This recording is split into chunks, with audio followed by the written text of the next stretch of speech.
خلينا نبدأ بسؤال يمكن ما نحبش نسأله لنفسنا. كم مرة حسيت انك اخدت اقل من اللي تستحقه وسكت؟ كتير صح؟ والسؤال هنا، ليه بنرضى بالقليل؟ ليه نقبل علاقة مش مريحانا، او شغل اقل من قيمتنا، او معاملة ناقصة واحنا من جوانا حاسين اننا نستاهل اكتر من كده بس ساكتين؟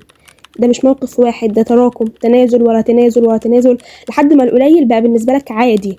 وصلنا لمرحلة ان نعتقد ان احنا لو طلبنا اكتر من القليل اللي احنا شايفينه عادي ده نحس ان احنا بنطلب كتير. الفيديو مش عن الطموح ولا عن الجشع ولا عن اننا نعيش نطالب وخلاص. الفيديو عن لحظة ادراك، اللحظة اللي بنفهم فيها ان الرضا الحقيقي عمره ما كان اننا نقبل بالقليل، لكن اننا ما نظلمش نفسنا بايدينا. في علم النفس مفهوم اسمه low self worth conditioning. ده معناه ان الانسان بيتربى او يتعود يحس انه قيمته قليلة. لو انت اتربيت على العبارات دي، عادي، غيرك مش لاقي، بلاش تزودها، اقبل وخلاص، العقل الباطن بيترجم ان القليل هو الطبيعي. عالم النفس صاحب هرم الاحتياجات قال ايه عنده في القمة في هرم الاحتياجات؟ تحقيق الذات. العبارة وصفت تحقيق الذات بس، ما يمكن للإنسان أن يكون يجب عليه أن يكون. يعني إيه ببساطة كده؟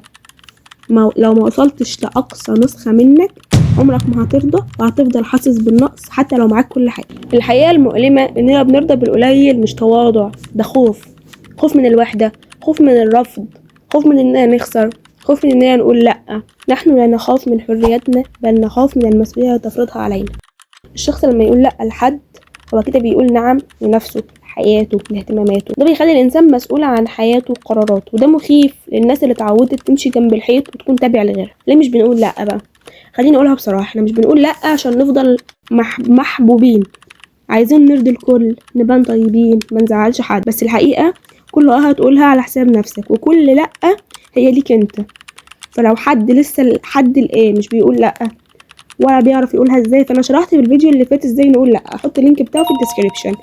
لان صدقوني اللي مش بيقول لا بيرضى بالقليل غصب عنه.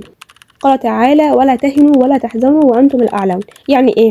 يعني ببساطه كده ما نقبلش بالدنيا ولا نعيش واحنا واخدين اقل من قدرنا. والرسول صلى الله عليه وسلم قال المؤمن القوي خير واحب الى الله من المؤمن الضعيف.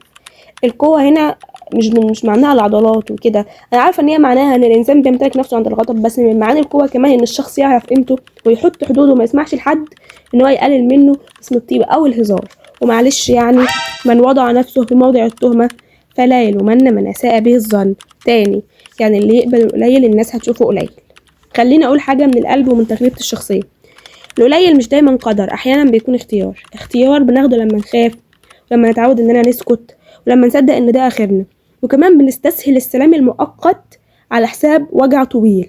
وعايزه انهي الفيديو بحاجه بحبها ومتاثر بيها جدا، هي كلمات المتنبي، ومش هقول معنى البيت عشان الحيد يفهم بصراحه. اذا كانت النفوس كبارا تعبت في مرادها الاجسام. يلا تكير يا جماعه، استنوني في اللي جاي.